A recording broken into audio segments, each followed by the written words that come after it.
Hi everyone, welcome back to Metanoia. My name is Carrie Jane. Today we are going to discuss November 2024. If you haven't done so already, please check out the video that I made for the year of 2025. You can also find a lot of relevant videos in my playlists, and I am doing the same thing on Substack. And I've been sharing these videos over there, as well as linking to additional card readings, and that can be accessed through a paid subscription as a kind of thank you for supporting my publication and making all of this possible. November. It's been hard trying to pin down exactly what I should say. It's hard to even articulate why it's a bit of a struggle, but I will say that it's a one cycle, right? We're in a 1 month now, which always means new beginnings. Something starts, but it's sandwiched in between this gigantic shift, this immense change. And so it makes you wonder, is it a new beginning, or is it a false start? Or is it a situation in which the thing that starts is what initiates the decay for the following year? Or is it even, like a mixture of all these things? So there's a lot of nuance, and I am constantly talking about, the polarization of our thinking these days. When you go online and you hear people talk about current events or literally anything at all. And recently I've heard the buzzword binary, which is just basically another, that's synonymous to, polarization or duality consciousness too. And so I think there is a small subgroup of people who are picking up on that and are thankfully able to stay within the nuanced area of everything that's going on. I have no idea what's going to happen in November. Sorry, this is not a predictions channel, but I can tell you I am 1,010% ready to completely disengage from the nightmare, choose your own apocalypse adventure election season, in which we just have a lot of illusion of choices, and the result is still going to be catastrophic and we're all doomed. Sorry. What I hope happens this month in light of the 8-year, the 1 month, is that whatever occurs, whatever ends up happening, is that we turn the page and are able to start something. We can finally take action on something. It is, even if it is, okay, we got to clean that up because that doesn't work anymore. Or, wow, we've been in a horrid state for a long time regarding this particular thing. Let's clean that up a bit and actually work on our things. Let's, address the closed doors, the obstacles, and walk through the ones that are actually open. Keywords for this month are action, determination, and willpower. And things can be substantiated as a result of previous efforts this month. So I'm thinking back to like February, stuff that we started working on in February simply because we had this number combination, the same one back then. That's the last time we had this. So yeah, some things can be materialized. However, yeah, what I kind of like what I've already said, what's made manifest might ask us to close a lot of doors so that we might focus all of our energy on one path, or confront the doors that have been closed so that we can actually find a way through this mess wherever we find ourselves right now. And I think that November will be a little bit more faster than October. And October kind of slowed down a tiny bit, I think, even though time is generally moving much faster these days. because we're going, we're probably after the liminal space of October and the liminal space that we will be in for a year. We're going to probably have to like make some difficult decisions, or finally make a decision on something that we've been just taking a while on, or just act, because inaction is also a choice, and we want to be more of in an executive role right now in what we're doing. So yeah, eventually the collective they've got to stop floundering and choose a path forward eventually.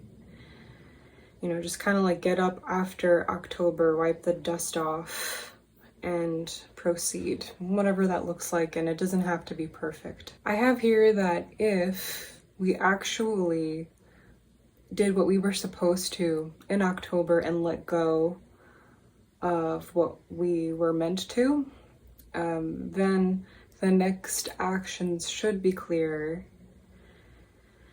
However, if that internal work wasn't done, or there's still leftover stuff, then I think that more action, it'll be translated to action being needed on where our investments will be from now on, if that makes any sense. And yeah, it just, like I said, I don't know what's going to happen in November. Yeah, personally, I've just been very sick. So yeah, on a personal note, I'm kind of just focusing on being healthy enough to continue functioning, and have that as an example that sometimes even that is enough. We don't always have to be producing constantly. I think that is especially relevant with the approaching year that we have of things falling apart, because at that point it's just a waste of energy. I think people think I'm crazy when I tell them, like, do you really want to kill yourself over putting all of your investments into things that are falling apart? It doesn't mean that it won't be useless in the future. You might just like look back and think, why did I bet everything on that? And why did I literally kill myself over that? I'm just a huge fan of moving away from specialization with everything that's going on these days. With AI doing everything, I much prefer a society in which we are all involved in everything all the time, and we are not. It's not just like we function as a cog in a machine, but we are independently and interdependently moving parts within the system, and we have multiple functions, and we all help each other in this way in a community, and the value systems shift into making sure that community is healthy and away from serving a faceless entity, a faceless capitalistic corporate entity. And those are just buzzwords for something that has a lot of other things going on with it, not just what, can be taken from the definitions of those words, not just like what we typically understand those words to mean, because nuance, and there's so much going on. And the geese are so loud all of the time. There used to not be geese here. I don't know what happened, but all of a sudden, like, there's just a gigantic flock of geese going back and forth above my house now most of the time. And they can't just fly silently. They gotta like honk the whole time. Anyway, the the One Life Path parts 1 through 3 are all published on my Substack right now. So if you're a One Life Path and you like fiction, I highly recommend taking a look at that. And I was thinking about this because I think, people want to read my story, but they just don't have the time, which, like, honestly, same. or, you know, there's like other reasons, like it's difficult reading a whole novel on a screen. By the way, you can read my Substack posts on Kindle. That you can easily Google that and find out how to do that, but maybe I'll post instructions on how to do that somewhere soon. But yeah, I think people just, they want to read my story, but no one has the time, and I get it. But I've been thinking lately of the possibility of people reading my story in such a way where if they want to, they can just find the part that intrigues them the most, and even though it's not necessarily in the beginning, just taking that in as a short story, because it's technically a collection of short stories, and it is a progression, a linear, not really, a spiral, a circular progression that has an element of linearity, if that's a word, in it. It reads like a regular story from start to finish within each lifetime. However, each lifetime can be considered a short story. So I've been entertaining the idea of introducing it that way, where it's like, if you're overwhelmed, just take it in these small bites. Start with the lifetime that you're drawn to the most. Maybe it's how it starts that you are drawn to, or maybe it's your own life path number that you want to take, you know, in first. Of course, there's a lot missing from that, and there is a reason why that character and the characters are going through what they're going through at that specific lifetime because of the previous ones. But yeah, again, I go back and forth. It's also just a short story, and you could consume it like that technically. And I don't want to gatekeep how people should consume any kind of writing. So that's a thing. You know, if you are, you know, if you maybe took a glance at Metanoia and you were like, I just don't have the time for that, although I do eventually want to take a gander at it, that's on the table. And parts 1 through 3 are already published, already available. And in light of NaNoWriMo, which is, if you guys don't know, in the month of November, writers tackle this immense writing project where they try to write a book in 1 month. It's insane. And I haven't really followed it officially, maybe just like a tiny bit in the past. But I think instead of participating in NaNoWriMo, I might just make November about posts regarding writing. So I'm thinking I've got like a post on WordPress that's suddenly popular for some reason, talking about writing the INTJ female, which is me, or like just, you know, talking about other stuff like what I'm afraid about my writing, and surrendering to your writing, which is my tactic most of the time when it comes to the craft. So those are some things on the horizon if you are following my Substack publication. And yeah, just to like kind of, I guess, wrap up November.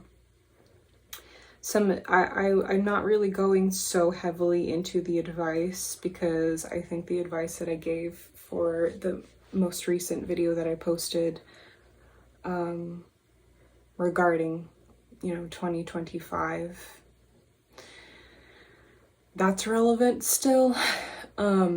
And I think that if you just put like focus on one thing this month, and you know, if you're too overwhelmed by maybe a few other areas of your life, and sticking to it, being confident in that, taking initiative and whatever it is that you need to accomplish this month, that will put us in a good place. And I think the work is mostly going to be internal right now because of everything going on. So, yes. Thank you so much for taking the time to watch this video, especially those of you who don't just skip past the parts that talk about, you know, metanoia that are relevant to me and try to get to the prediction part. you're my favorite. If you watch the whole video, thank you. And yeah, stay tuned for more videos in November. I'm hoping to talk about censorship and some other serious topics in November, hopefully time permitting and health permitting. So yeah, thank you very much. I'll see you all soon.